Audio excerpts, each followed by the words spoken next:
சிவபெருமானை பற்றிய வேதங்களையும் போதனைகளையும் படிப்பது புரிதலை ஆழமாக்கும்.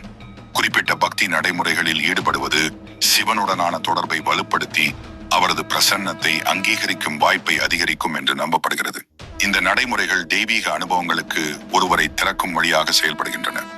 தெய்வீகத்தை அனுபவிப்பதற்கான தத்துவ நுண்ணறிவு புராணத்தின்படி சிவபெருமானின் பிரசன்னம் என்பது பக்தருக்குள் திரும்ப திரும்ப வழிபடுவதன் மூலம் தெய்வீக உணர்வை அனுபவிப்பதை உள்ளடக்கியது. இது ஆன்மீக நிறைவையும் உயர்ந்த அறிவை தேடுவதையும் தெய்வீகத்துடன் ஆழமான தொடர்பை அனுபவிப்பதில் 4 நிலைகள் உள்ளன.